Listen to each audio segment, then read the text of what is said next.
va retourner le sablier, vous choisissez la catégorie que vous souhaitez. Donc il y a plaisir et sentiment, prévention et protection, pratique sexuelle, orientation et identité et anatomie.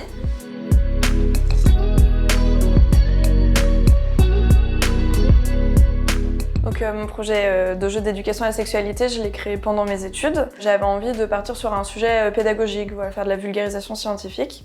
Et en fait, je me suis rendu compte du coup durant cette dernière année d'études qu'il y avait assez peu d'éducation à la sexualité qui était faite de manière générale. En fait, je voyais plus les conséquences de ça que les gens autour de moi, ils avaient des lacunes, que ce soit les gens de mon âge, mais aussi la génération d'au-dessus, la génération d'en dessous. Et en allant un peu voir ce qui existait en éducation à la sexualité, je me suis rendu compte qu'il y avait pas mal de livres, qu'en librairie on pouvait quand même trouver des choses. Qui est écrit, il y a pas mal de féministes par exemple qui ont écrit des livres sur les thématiques ces dernières années, après MeToo. Et puis en fait au niveau jeu il y avait rien du tout. Je me suis dit que j'allais créer les miens, chose de plus moderne, plus actuel au niveau du contenu, plus inclusif, plus joyeux, plus décomplexé. Voilà.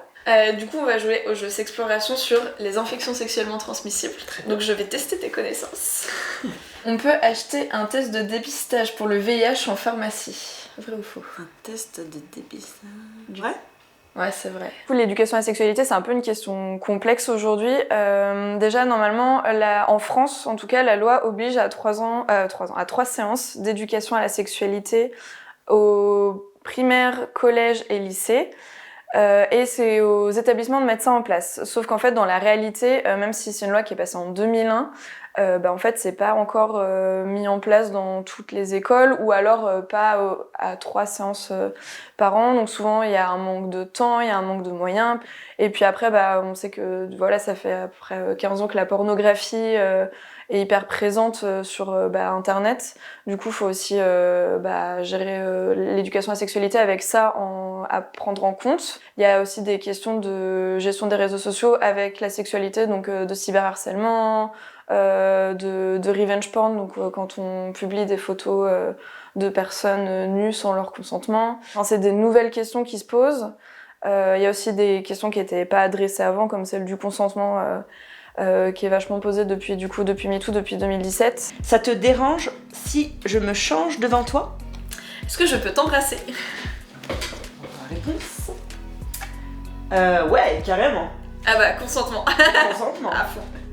Et puis c'est ce truc du un oui enthousiaste en fait, on n'a pas envie que la personne elle dise ouais ok parce qu'elle cède en fait. Oui, ça c'est pas du vrai plaisir consentement ou qu'elle veut faire plaisir. Qu'elle est pas forcément ok en fait. Voilà c'est ça.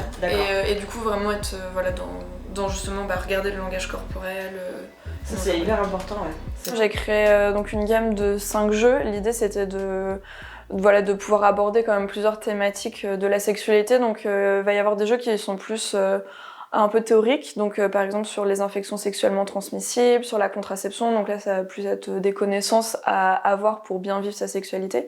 Puis après il va y avoir des jeux plus de débat, donc sur le consentement, sur la notion de privilège et de discrimination, où là du coup il n'y a pas de connaissances à avoir, mais l'idée c'est de lancer des sujets, des débats, de réfléchir à plusieurs.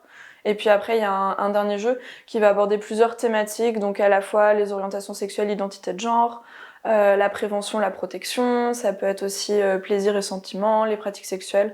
Voilà, ça va englober plusieurs thématiques. Mais pour moi, c'est important de pas juste rester juste sur les IST, la contraception, parce qu'en fait, ça c'est un peu la base, mais s'il n'y a pas de consentement, s'il n'y a pas de respect, s'il n'y a pas de bienveillance derrière dans la sexualité, ça suffit pas quoi. Alors ces jeux ils sont à partir de 12 ans, donc ils s'adressent donc aux collégiens à partir de la 5e, 4e à peu près.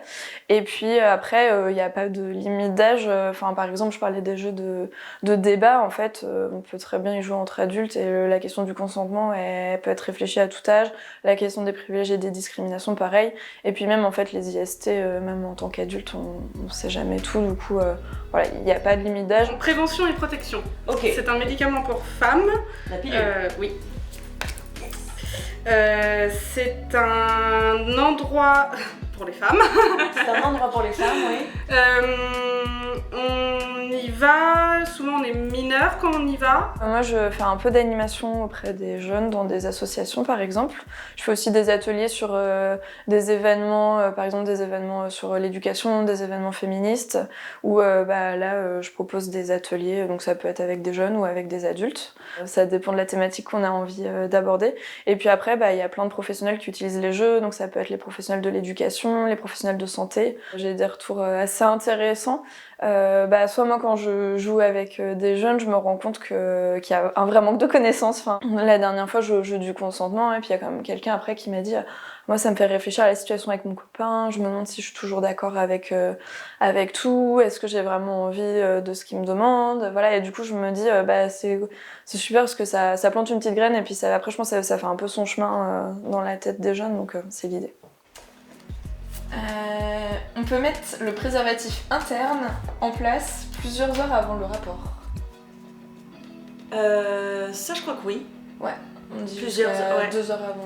D'accord. S'il y a des personnes, par exemple, qui travaillent pour l'éducation nationale ou pour la région, pour les départements, que c'est une question importante à aborder, qu'ils n'hésitent pas à prendre en main cette question-là, qu'ils n'hésitent pas à me contacter, ou ma maison d'édition si jamais ils veulent mettre des choses en place, parce que je pense vraiment qu'il y a du travail sur ces questions-là.